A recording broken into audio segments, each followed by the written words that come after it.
அனைவருக்கும் வணக்கம். தமிழரசன் பேசுகிறேன். இன்றைக்கி நம்ம இந்த வீடியோவில் எதை பற்றி பார்க்க போகிறோன்னா, குரு பயிற்சி பலன்கள். குரு பயிற்சி பலன்கள் 2026 மீனம் காலச்சக்கரத்துக்கு 12ஆம் ராசியான மீனராசினியர்களுக்கு இந்த வருடம் குரு பயிற்சி எப்படி இருக்குன்னு பார்க்க போகிறோம். மீனராசி, உங்கள் ராசியில் பாருங்கள், சனி ஒரு பக்கம் இருக்கார். உங்களை போட்டு அப்படியே அழுத்திட்டு இருக்கிற மாதிரி இருக்கும். அப்படியே மனக்குழப்பம், அப்படியே உடம்புல பிரச்சனை, ஹெல்த் ரீதியான பாதிப்பு, உடல் ரீதியான சில கஷ்டங்கள், சங்கடங்கள், மன ரீதியான பாதிப்பு, டிப்ரெஷன், ஸ்ட்ரெஸ், இந்த மாதிரி வாழ்க்கை தான் மீனராசிக்காரங்க வாழ்ந்துட்டுருக்கீங்க. இப்போ உங்கள் ராசிக்கு 4ஆம் இடத்துல குரு இருக்கார். இப்போ 5ஆம் இடத்துக்கு ஜூன் 2ஆம் தேதிக்கு அப்புறம் பாருங்கள் 5ஆம் இடத்துக்கு வந்துடுவார். இது உச்சம் பெறக்கூடிய குருங்க, சரிங்களா? ராசிநாதன் உச்சம் அடைகிறார், ராசியவே பார்க்க போகிறார். இது ஒரு மிகப்பெரிய ஒரு யோகம்னு சொல்லலாம். 7.5 சனி போயிட்டுருக்கு. 7.5 சனி கடுமையான நடுப்பகுதியில் இருக்கீங்க, கடுமையான பாதிப்பில் இருக்காங்க மீனராசிக்காரங்க. இப்போ 5ஆம் இடத்துக்கு குரு வர்றாருங்க. இது 12 வருஷத்துக்கு ஒரு தடவை தான் அந்த குரு உச்சமடைவார் கடகராசியில். 12 வருஷத்துக்கு ஒரு தடவை தாங்க இந்த அமைப்பு, சரிங்களா? ஆனால் உச்சம் பெறக்கூடிய குரு பார்த்திங்கன்னா ரொம்ப ஒரு ஒளி பொருந்திய நல்ல ஒரு பிரைட்டாக இருப்பார். அந்த நல்ல கிரகம், சுப கிரகம் உச்சமாயிருச்சுன்னு அர்த்தம். அப்போ டாப்பில் இருக்காருன்னு அர்த்தம் அவர், சரிங்களா? நல்ல ஒரு ஒளி பொருந்திய நிலையில் இருப்பார். அவர் இருக்கிற இடமும் சிறப்பாக இருக்கும், ஒளி பொருந்திய நிலையில் இருக்க ஒரு பார்வையும் நல்ல ஒரு பலனை கொடுத்துரும். அதனால தான் குரு பார்வை கோடி நன்மைன்னு சொல்கிறாங்க. இப்போ உங்கள் ராசிக்கு 5ஆம் இடத்துக்கு குரு என்ன பண்ணுவார்னா, உங்கள் ராசிக்கு 5ஆம் பார்வையாக உங்கள் ராசிக்கு 9ஆம் இடத்தை, பாக்கியஸ்தானத்தை, விருச்சகத்தை பார்ப்பார்.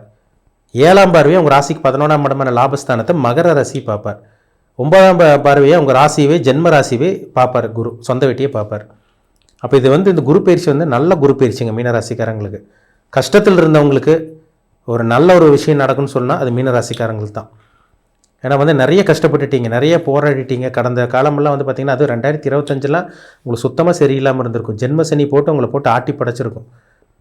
குடும்ப சூழ்நிலை சரி இருந்திருக்காது.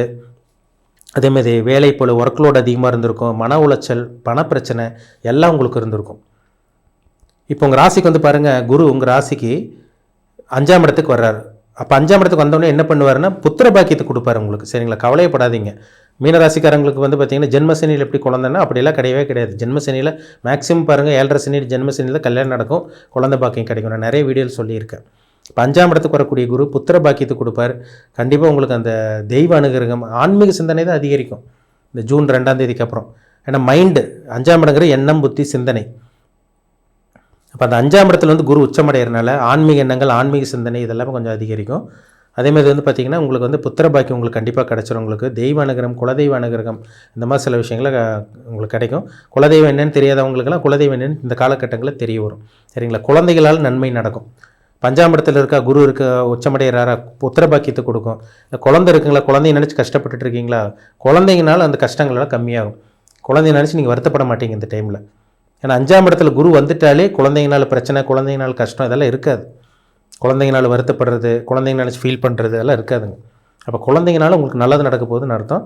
குழந்தைங்க நினச்சி அந்த வருத்தப்பட்டு இருக்கிறதுல உங்களை விட்டு விலக போகுதுன்னு அர்த்தம். உங்கள் ராசிக்கு பாருங்கள், குரு 9ஆம் இடத்தை, பாக்கியஸ்தானத்தை பார்க்குறாருங்க. அதிர்ஷ்டம் நிறைந்த ஒரு நல்ல ஒரு குரு பயிற்சிங்க. அதாவது சோதனை ஒரு பக்கம் இருந்தால் கூட அந்த சோதனை பார்த்திங்கன்னா கண்டிப்பாக அந்த குரு 9ஆம் இடத்தையும் ராசியும் 7ஆம் இடத்தையும் பார்த்திங்கன்னா 11ஆம் இடத்துல பார்க்குறதுனால அந்த சோதனை சாதனையாக மாற்றக்கூடிய காலகட்டமாக உங்களுக்கு இருக்கும், சரிங்களா? ஒரு சவால் நிறைந்த ஒரு வாழ்க்கை தான் மீன ராசிக்காரங்க வாழ்ந்துட்டுருக்கீங்க. மனக்குழப்பத்தில் அதிகமாக இருக்கீங்க. அது பார்த்திங்கன்னா போன வருஷமெல்லாம் பார்த்திங்கன்னா புரட்டாதி நட்சத்திரக்காரங்க, உத்திரட்டாதி நட்சத்திரக்காரங்களாம் பாதிப்பில் இருக்கீங்க. இப்போ உத்திரட்டாதி நட்சத்திரக்காரங்க கொஞ்சம் விலகி இருக்கீங்க. இப்போ கடைசியில் ரேவதி நட்சத்திரக்காரங்க கொஞ்சம் பாதிப்பில் இருக்கீங்க. ரேவதி நட்சத்திரக்காரங்க தான் கொஞ்சம் மன உளைச்சல், சில பிரச்சனைகள்லாம் உங்களுக்கு ஆரம்பிச்சிருச்சு. ஹெல்த் பிரச்சனை, மனக்கவலை, பணப்பிரச்சனை இதெல்லாம் இருக்குது. இதெல்லாமே அடுத்த வருஷம் உங்களுக்கு கம்ப்ளீட்டாக 7.5 சனி உங்களுக்கு ஜென்மசனி உங்களை விட்டு விலகிடும். ஆனால் இருந்தாலும் பார்த்திங்கன்னா உங்களுக்கு இந்த ஜென்மசனியால் இதில் இருக்கவங்க போன வருஷத்துலேருந்து இந்த புரட்டாதி நட்சத்திரக்காரங்களும் உத்திரட்டாதி நட்சத்திரக்காரங்களும் கொஞ்சம் கடுமையாக தான் பாதிக்கப்பட்டிருக்கீங்க. பொறுமையாக இருங்க. உங்கள் வாழ்க்கை அடுத்த வருஷத்துக்கு அப்புறம் கொஞ்சம் சில மாற்றங்கள் கண்டிப்பாக நீங்கள் பார்க்க தான் போகிறீங்க. ஆனால் இந்த வருஷமே பார்த்திங்கன்னா இந்த குரு பயிற்சி உங்களுக்கு ஒரு ஆறுதலாக இருக்குங்க. 50% பிரச்சனை போயிட்டாலே ஒரு மனுஷனுக்கு எல்லா பிரச்சனையும் போன மாதிரி தான் சமாளிக்க முடியும். இப்போ ஒரு மனுஷனுக்கு 50% இப்போ ஒரு பாதி பிரச்சனை முடிஞ்சுன்னா அப்பாடா 50% பிரச்சனை முடிஞ்சு நம்மளால் சமாளிக்க முடியும்னு சொல்கிறாங்க பார்த்தீங்களா? அதே தான் 50% பிரச்சனை தீர்க்கக்கூடிய குரு பயிற்சி தான் இந்த குரு ஜூன் மாதம் 2ஆம் தேதிக்கு அப்புறம்.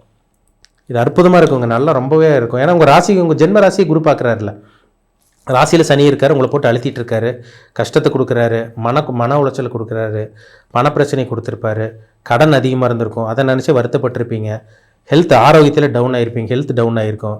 இது எல்லாமே சரி செய்யறதுக்கு இந்த குரு வரப்போகிறாருன்னு அர்த்தம். அப்போ 5ஆம் இடத்துல இருக்க குரு உங்கள் ராசியை பார்க்குறாரு. என்ன நடக்கும்? ஹெல்த் ரெடி ஆகும், மனக்குழப்பம் இதாக இருக்கும் உங்களுக்கு. உங்கள் ராசிநாதனே 5ஆம் இடத்துல உச்சமடைஞ்சு உங்கள் ராசி பார்க்குறாரு. அப்போ நீங்களே நீங்கள் வந்து மைண்ட் ஸ்டடியாக கொண்டு வந்துடுறீங்கன்னு அர்த்தம். சரிங்களா? எப்பேற்பட்ட பிரச்சனை வந்தாலும் உங்களால் ஈஸியாக சமாளிக்க முடியும். ஒரு இருட்டுக்குள்ளே போயிருக்கீங்க, ஒரு கண்ணை கட்டி உங்களை காட்டில் விட்டாங்க, இருட்டில் போட்டீங்க, ஒரு வெளிச்சம் கிடச்சா எப்படி இருக்கும்? அந்த ரூட்டை பார்த்து நீங்கள் போயிட்டே இருப்பீங்க. அந்த ஒரு வழி, அந்த ஒரு பாதை தாங்க கிடைக்க போகுதுன்னு அர்த்தம். இந்த உச்சம் பெறக்கூடிய குரு உங்களுக்கு கொடுக்க போகிறாருன்னு அர்த்தம். சரிங்களா? பயன்படுத்திக்கிங்க. ஒரு சிறப்பான ஒரு குரு பயிற்சி. திருமணம் ஆகாமல் இருக்கவங்களுக்கு இந்த டைமில் கல்யாணம் நடக்கிற இந்த மாதிரி சில விஷயங்கள் நடக்கும். தொழில் ஓரளவுக்கு கொஞ்சம் நல்லா போகுங்க. வியாபாரம் பண்ணிகிட்டு இருக்காங்க, விவசாயம் பண்ணிகிட்டு இருக்காங்க, தொழில் பிஸ்னஸ் பண்ணிகிட்டு இருக்கவங்களுக்குலாம் ஓரளவு கொஞ்சம் நல்ல லாபம் கிடைக்கும். ஏன்னா 11ஆம் இடத்தை குரு பார்க்குறாரு, பாகிஸ்தானத்தையும் குரு பார்க்குறாரு. இப்போ தந்தையோட ஆரோக்கியம் நல்லா இருக்கிறது, தந்தையோட உதவி கிடைக்கிறது, தந்தைக்கும் உங்களுக்கு இருந்த அப்பாவுக்கும் உங்களுக்கு இருந்த இந்த பிரச்சனை அப்படி சால்வ் ஆகிறது, இந்த மாதிரி சில விஷயங்கள்லாம் நடக்கும். 9ஆம் இடத்தையும் 11ஆம் இடத்தையும் குரு பார்க்குறதுனால, ராசி குரு பார்க்குறதுனால என்ன ஆகுதுன்னா மன தெளிவு வரும், மைண்டு கண்ட்ரோல் கொண்டு வந்துடுவீங்க, ஹெல்த் பிரச்சனை கொஞ்சம் ரெடி ஆகும். உங்கள் மேலே ஒரு வெளிச்சம் படுறதுனால கண்டிப்பாக அந்த சனியோட தாக்கம் கண்டிப்பாக அந்த குரு கம்மி பண்ணிடுவார். ஒரு குரு பார்வை சனி மேலே விழுந்தால் அந்த கெட்ட கிரகம் பாவ கிரகம் கெடுதல் பண்ண முடியாமல் கெடுதல் வந்து அப்படி கெடுதல் பண்ண முடியாது, தவிக்க போகிறாருன்னு அர்த்தம். அப்போ உங்களுக்கு நல்லது செய்ய போகுதுன்னு அர்த்தம். சனினால பெருசாக கெடுதல் நடக்காதாங்க உங்களுக்கு. ஏன்னா சனி கிரகத்து மேலே குரு பார்த்துருச்சுன்னா, கெட்ட கிரகத்து மேலே ஒரு நல்ல கிரகம் பார்த்துருச்சுன்னா அந்த கெட்ட கிரகம் கெட்ட பண்ண முடியாது. அப்போ குரு பார்வை வந்து உங்களுக்கு பக்காவாக இருக்குது. ஏன்னா உச்சம் பெறக்கூடிய குரு சொந்த வீட்டை பார்க்குறாரு. அதனால் கவலைப்பட வேண்டாம். ஏன்னா ஒரு சில பேர்லாம் வேலையை விட்டுட்டீங்க, வேலையை இழந்துட்டீங்க. இந்த டைம் வந்து பார்த்திங்கன்னா நல்ல வேலை உங்களுக்கு கிடச்சிரும், உங்களுக்கு வேலை கிடச்சிரும். பிஸ்னஸ் பண்ணிகிட்டு இருக்கவங்க கொஞ்சம் நல்லாவே போகுங்க. ஆனால் புதுசாக இன்வெஸ்ட்மெண்ட்டும் பண்ணிடாதீங்க. சரி, இருக்கிறத வச்சு அப்படியே கண்டினியூ பண்ணுங்கள். ஏன்னா ஜென்மசனியில் சில தவறான பாதைகள்லாம் கொண்டு போகாமல் ஒரு சில பேரில் அறிமுகங்களாக கிடைக்கும். அதனால் அவங்க கூட தொழில் பண்ண, இவங்க கூட பண்ண, இங்கே முதலீடு போட்டேன், அங்கே முதலீடு போட்டேன் அப்படின்னாலாம் போய் மாட்டிக்காதீங்க. கொஞ்சம் கவனமாக இருக்கணும். லவ் பிரச்சனையெல்லாம் ஒரு சில பேர்த்துக்கு இந்த டைமில் தான், இந்த ஜென்மசனிங்கும் போது லவ் பிரச்சனை அறிமுகங்கள்லாம் வந்து கொஞ்சம் அடுத்த வருஷமெல்லாம் கொஞ்சம் பாதிப்பு வர மாதிரிலாம் வரும். கொஞ்சம் கவனமாக இருங்க. லவ் பண்ணிகிட்டு இருக்கவங்க மட்டும் கொஞ்சம் கவனமாக இருக்கணும். புதுசாக லவ்ங்கிற மாதிரிலாம் போய் மாட்டிக்காதீங்க. பிஸ்னஸ் எல்லாம் போய் ஏமாந்துடாதீங்க, நம்பி ஏமாற வேண்டாம். முதலீடு போடுங்க. கிரிப்டோ கரன்சி, பிட்காயின், அந்த ஷேர் மார்க்கெட்லாம் சொல்கிறாங்க பார்த்தீங்களா, அதிலெல்லாம் போய் மாட்டிக்காதீங்க. பெரிய சிக்கலை கொண்டு போய் விட்டுரும். சரிங்களா? இருக்கிற வேலையை காப்பாற்றிக்கிங்க. வேலையை இழந்துட்டிங்களா, இப்போ நல்ல வேலை கிடைக்கும். தொழில் போயிட்டுருக்கா, அப்படியே மெயின்டைன் பண்ணுங்கள். அளவாக முதலீடு போட்டு அப்படியே ரன் பண்ணுங்கள். ஏன்னா பொதுவாக ஜென்மசனியில் வந்து புதுசாக ஆரம்பிக்கக்கூடாது, புதிய விஷயங்கள் எல்லாம் ஆரம்பிக்கக்கூடாது. ஆனால் திருமணம் பண்ணலாம். திருமணம், புத்திர பாக்கியம், இந்த மாதிரி சில விஷயங்கள்லாம் கிடைக்கும். இப்போ வீடு கட்டுறது, இந்த மாதிரி சில விஷயங்கள்லாம் நீங்கள் தாராளமாக பண்ணலாம். அதெல்லாம் உங்களுக்கு ஒரு 7.5 சனியோட, அந்த ஜென்மசனியோட ஒரு கெட்ட விஷயங்களோட உங்களுக்கு நல்ல செலவாக, சுப செலவாக நீங்கள் பண்ணிட்டு போயிடலாம். இதெல்லாம் உங்களுக்கு ஒரு சாதகமான காலகட்டமாக தான் மீனராசிக்காரங்களுக்கு இருக்கும். முக்கியமாக சொல்லப்போனால் அந்த மன அழுத்தம், மன ரீதியான பாதிப்பு, அந்த பணப்பிரச்சனை இதெல்லாமே தீர்க்கக்கூடிய ஒரு நல்ல ஒரு குரு பயிற்சியாக தான் இந்த குரு பயிற்சி உங்களுக்கு இருக்கும். மைண்டு கண்ட்ரோல் வந்துடும். கவலைப்படாதீங்க. பிரச்சனையில் இருக்கவங்களுக்கு அந்த பிரச்சனை பாதி சதவீதம் 50% உங்களுக்கு கம்மியாகும். அதில் மாற்றமே கிடையாது. நீங்கள் என்ன நட்சத்திரம்னு பாருங்கள். நீங்கள் வந்து பூரட்டாதி நட்சத்திரமா, உத்திரட்டாதி நட்சத்திரமா, ரேவதி நட்சத்திரமா, நீங்கள் என்ன நட்சத்திர பாதத்தில் பிறந்தீங்க, இப்போ உங்களுக்கு என்ன தசாபுத்தி போயிட்டுருக்கு அது பாருங்கள், ரொம்ப முக்கியம். ஏன்னா இந்த உச்சம் பெறக்கூடிய குரு உங்களுக்கு சாதகமாக இருக்குது, பக்காவாக இருக்குங்க, அதில் மாற்றமே கிடையாது. சில அதிர்ஷ்டங்களும், சில அதிர்ஷ்ட வாய்ப்பும், சில நல்ல விஷயங்களும் ஏற்படுத்தி கொடுப்பார். ஆனால் உங்கள் ஜாதகத்தில், பிறப்பு ஜாதகத்தில் என்ன தசாபுத்தி போகுது, உங்களுக்கு சாதகமாக இருக்கா, பாதகமாக இருக்கா, அந்த கிரகத்தோட தசாபுத்தி கண்ட்ரோல் ஆகி தான் இந்த குரு பயிற்சி உங்களுக்கு வேலை செய்யும். இப்போ ஜாதகத்தில் நல்ல தசாபுத்தி போயிட்டு இருக்குன்னா இந்த குரு பயிற்சி உங்களுக்கு ரொம்பவே நல்லா இருக்க போகுதுன்னு அர்த்தம். கண்டிப்பாக பிரச்சனையிலேருந்து வெளியே வருவீங்க. இப்போ ஜாதகத்தில் கெட்ட தசாபுத்தி வருது, இப்போ குரு பயிற்சி இருக்குன்னா ஒரு 15% 20% தான் உங்களுக்கு வேலை செய்யும். ஏன்னா ஜாதகத்து மீறி இந்த கோச்சார பலன் வேலை செய்யாது. ஜாதகத்துக்கு கண்ட்ரோலே ஜாதகத்துக்கு கட்டுப்பட்டு தான் இந்த கோச்சார கிரகங்கள், இந்த வான்மண்டலத்தை நகரக்கூடிய கிரகங்கள் உங்களுக்கு சப்போர்ட் பண்ண வேலை செய்யும். சரிங்களா? அதனால் உங்கள் ஜனன ஜாதகத்தில் என்ன நட்சத்திரம், என்ன நட்சத்திர பாதம், இப்போ உங்கள் வயசு என்ன, எப்படி போயிட்டுருக்கு, என்ன பிளானட்டோட இம்பேக்ட் தாக்கத்தில் இருக்கீங்க, அது உங்கள் பிறப்பு ஜாதகத்தை பார்த்தா தான் நம்ம தெளிவாக சொல்ல முடியும். இருந்தாலும் இந்த பொது பலனாக பார்க்கும்போது இந்த குரு பயிற்சி மீனராசிக்காரங்களுக்கு ஒரு சாதகமான காலகட்டமாக தான் இருக்குது. பிரச்சனை சமாளிக்கக்கூடிய காலகட்டமாக கண்டிப்பாக உங்களுக்கு இருக்கும். அந்த பிரச்சனையிலேருந்து எப்படி வெளிவரணும்னு உங்களுக்கு அந்த ஐடியா கண்டிப்பாக அந்த டைமில் உங்களுக்கு கிடைக்கும். இது குரு வந்து உச்சம் பெறக்கூடிய குரு உங்கள் ராசியை பார்க்குறதுனால, உங்கள் மேலே குரு பார்வை இருக்கிறனால கண்டிப்பாக ஒரு சொல்யூஷன் கொடுப்பார். அதில் மாற்றமே கிடையாது. மீண்டும் அடுத்த பதிவில் சந்திக்கும் வரை உங்களிடமிருந்து விடைபெறுவது உங்கள் ஜோதிடர் தமிழரசன். நன்றி, வணக்கம்.